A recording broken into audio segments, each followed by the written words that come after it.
Morning, everybody. Hope everybody's well. Happy Wednesday for those that are here live. Happy whatever day of the week it is that you tune in. Thank you so much for tuning in. We are entering into this period of time as we prepare ourselves for the holiday of freedom, which applies to everybody, regardless of your background or denomination of religion. Everyone can learn lessons. Yesterday, we got to a place where we tried to identify the great block to our lives, which is the block of comfort, this desire for comfort, this need to be comfortable. I'm channeling the rabbi again, who I quote a lot, Rabbi Levi, who teaches me a lot. This idea that we want things to just be comfortable. We want everything to just, like he said to me recently, peaceful. And when we are encountering circumstances in life, we retract. We retract from circumstances that will be uncomfortable because there's such a need, there's such a value we place in our lives for just being comfortable, just letting it be quiet, just everyone just stop fighting, everything just be what it is. So we are. And depending on where you come from, it's stronger or lighter. Usually, at least from my expectations, people that grow up in much more difficult scenarios, they overcome this differently. I'm not saying everyone in Israel is like this, but when you grow up in Israel, and especially when you grow up in a world that's challenging, you go into the army when you're young, you're dealing with threats consistently, you see a different way in which people deal with challenges. They confront them very differently. When you grow up in a much more of a softer world, I'm not saying people don't have personal challenges, but societal challenges may not be as strong. You see that the way we confront things are very different. We want everyone to like us. We want to be accepted by everybody. We do. It's part of life. We want people to like us. We want everyone to like us. We don't want to stand out. We don't want to be different until it's cool to be different. The only time you want to be different when it's normal to be different. And when we're constantly living in a world where our values, our identity is connected in some form to this idea of acceptance, this idea of comfort, it's healthy in that there's a lot of good things to that. It's a lot of good there's a lot of good in resisting, confrontation, because lots of confrontation is just selfishness. But it prevents us from looking at reality sometimes. I'm not speaking from any level of mastery, just for full disclosure. I am struggling with this as much as anybody else. Looking at reality for all of its raw, harsh facts sometimes, and being strong enough to say, I'm going to be bigger. It's going to be great. God's with us. He expects of us, but he's with us. That's one of the greatest blocks to freedom that we have. This freedom of,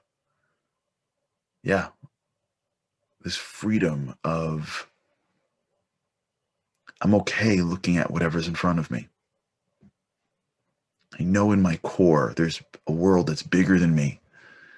And my job is to push through things that are uncomfortable because they're right. And when you sort of digest that, when you sort of get into that space where I'm not constantly striving to go back to comfort. I'm not leaving my house and getting excited to go back to bed. I'm not leaving my couch and getting excited to come back to my couch.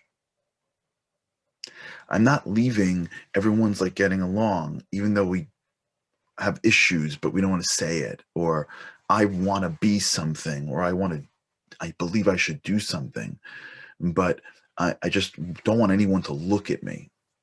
And then as soon as that's done, I go back into my shell. When a person stands up and says, I'm willing to grapple with what's inside me and to what's around me and what's right, and just do it consistently and so often till it feels normal to me. I don't want to go back to the couch. I want to go forward where it's uncomfortable to sit on the couch in life. And to go one step further, if God throws me a challenge, I'm going to work on my mentality to believe that that challenge that is before me, even though I have no idea why, is for my benefit. It will make me stronger. It will make me greater. It will draw some bit of spirituality out from the recesses of my soul into the world around me, and I will bring more positive divine energy to this world that would never have come out but for the way I am dealing with the challenges that are before me. That's probably what the Jews were going through in their heads when they had to stare at the God of Egypt and slaughter it, and then take the blood and put it on the outside of their home. I mean, it's hard enough people to wear a Yankees jersey in Fenway Park. You know what I'm saying? Like, it's hard enough to go into it. You know, it's hard enough to go with like a Vikings jersey to Lambeau Field. Who does that? They're attacking the God of Egypt and high stepping. You know how hard that was? They had to stare down that fear and put their trust in God. But not like, yeah, I sort of, oh, man, yeah, of course, I believe. No, I believe.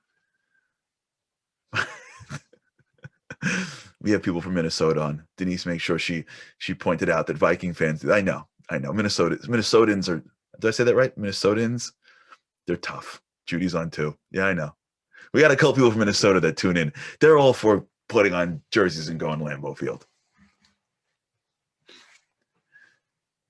You know, there's belief and then there's belief. You can go your whole life believing in God and not really believing in God. You can go your whole life nodding, but when push comes to shove, not really. You can go your whole life that way. And what took place on Passover, to get to Passover,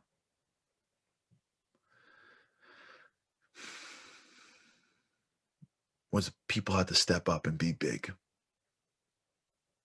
and get rid of all that stuff that was not really holding them down, but pretended to hold them down. There's a voice in our heads that's keeping us down. There's a voice in our heads that's keeping us weak. That voice whispers, don't do it. You're not strong enough. If you even think about the raw reality, it's gonna make you crazy. Just put your head in the sand. As Rabbi Levy told me days ago. Stop putting your head in this. Whatever I was talking to him about. Just so everybody knows that I have my mentors that I go to and they beat me up sweetly, nicely, etc. Rabbi Levy is one of them. And he told this to me a week ago in a particular area that I was speaking to him about. Stop putting your head in the sand. It's not going to go away if you don't pick your head up in the sand and look at it. He's right. He's right. And it's hard. It's hard for us sometimes to look at our life, look ourselves in the mirror and say, I should really be more. It's hard to have conversations that we should have, to take on responsibilities that we should take on, to ask for things that we should ask for, it's hard to be more when we're getting used to being who we are. And there are times where we're forced into it. And it's hard, but we were forced into it. So we had no choice. But no one forced anyone to do anything in Passover. God gave them an option. A lot of them opted to stay. They didn't make it out, but they opted. And God didn't, notice how he played this in his brilliant way. He didn't have Moses show up and go, hey, everybody, we're leaving. No, he gave you a choice. Are you going to take the lamb? Are you going to take the sheep? Are you going to do it? Are you willing? Are you willing to be big? Are you prepared for this? This journey, this Jewish journey, I got to tell you, it ain't going to be easy, God's saying. Oh, it'll be great. You can do crazy stuff. You can have a crazy history to rely on. And you're going to see things that it's going to blow you away if you pay attention. Trust me. But it ain't going to be easy. You're not going to roll into some country and you're going to surrounded by water and tall fortified walls with which you'll sit peacefully for the next 3,000 years. It ain't gonna. I'm moving you to the Middle East. We're gonna be in the busiest corridor of the world, and even when you're sitting there quietly, people are coming after you. You're gonna go through the entire planet by the time we're done with this. And even when you go back home, which I will take you back home, you're not going to have a care package of hummus and hashish and welcome back. It ain't going to happen that way. Oh no. Oh no. It's going to be a crazy ride. You're going to see things and be things that'll be unbelievable. But you got to be willing. And I got to tell you, and I mean it, to the credit of so many, especially so many people that have been part of the beginning of the foundation of the state, and even now, the state of Israel. To me, that was one of their greatest achievements, is the strength to stare reality in the face and say, this is just what it is. Let's make it better. Really. Freedom is being able to hold the gaze at what we got to do long enough till we realize we got to do it. It's not putting our head in the sand. It's not blaming someone else for our problems. It's not holding grudges for things that we should really forgive. It's not holding back because we're scared to fail and then blaming society or whoever else. No. It's not saying that sometimes I hear this, I wish I would have grown up with more of a spiritual education. I'm like, what do you mean? Yeah, we all do. Everyone wishes they had more. It's 2021. You can do whatever you want now. Well, I'm this old. I'm like, who cares? Who cares how old you are? You're smart. You're brilliant. You have access to everything in the world. I don't really do this well or that well. I'm like, so what? So what? Do it now. What are you waiting for? And in the same way.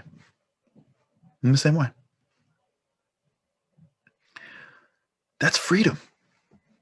That's freedom. I got to tell you, that's freedom. Is there more freedom than that? Can you think of things that are more free than that? Being courageous to stare at life for all of its sweet things and sour things, and being able to be courageous to say, I'm going to do whatever it takes to push forward, and I'm not scared. to walk with life, to walk with God, and to say, He brought me out of Egypt. You think He's going to abandon me? And even if I don't understand His ways, I need to understand His ways for me to be courageous in my life. He's got to prove more to me. He's got more to prove. He brought back a nation after 2,000 years to its homeland, and the entire country blossomed. It was a desolate land until its own children. He's got more to prove. He's got more. He has to prove more to me. I breathe in divine energy. I got enough. I know enough. The Jewish people didn't know God existed, so God gave them 10 plagues. We know. You want to find out plagues? Just look at our history. Just look back. Just look back. There's stuff that it's not explainable based on logic terms. We got enough. Now God goes, I want you to be great. Go out there and slaughter the things that are holding you back. Go break those boards. You can do it. Be free from your own limitations.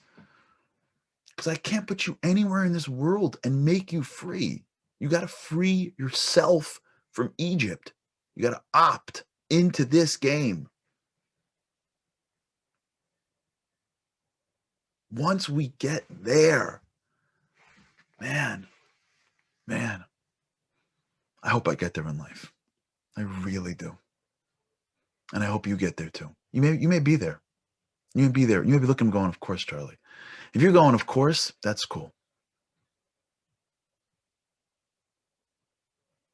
But if you're willing, if we are willing, as Michael just texted, if you're willing to identify the idols in your life, the idols that we serve, comfort and acceptance and needing everyone to love us all the time and being scared to look at all the stuff, whatever you got, ego, I've got to be right. She can call me. She can call me. You know what? Let him call me. You know, the people to the right of me, they're fanatics. Really? That idol that we have, that I have to always feel right.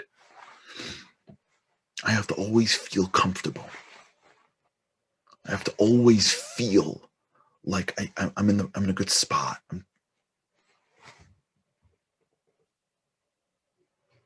I can't be vulnerable. If we're willing to take that idol and smash it, we'll be able to walk out of our own Egypts this Passover. And that's what I believe God wants of us. I think He wants us to sit at that Seder, look at that matzah, the humility of the matzah, to look around and go, they did this. This is in my genes. I could do this. I could do this. I got stuff that's holding me back. I'd rather fight to get out of Egypt than to get stuck here for the rest of my life. And I know God's going to help me. I know it. I don't care if I could articulate it or prove it to some quasi-atheist that's sitting around. I don't need to do that. I know it. I know it at a level that is beyond even my logic, as Leron mentioned earlier. I know. And I'm willing to find out. That's real greatness. That's real greatness. All right. Tomorrow we'll close out before Passover. But I want Passover to really be transformative for us. I really do. Let it not just be another holiday. Let it be something that when we come out, we're different people. But the Jews came out of Egypt, they're different. Well, guess what? Let's walk out of our own Egypt this holiday. Won't be easy. Wasn't easy for them. They spent 40 years in the desert. They had ups, they had downs. We're still figuring it out. It don't matter. But at least they're out. All right, everybody, have an amazing day. With God's help, I cannot wait to see you again tomorrow. Have a great day.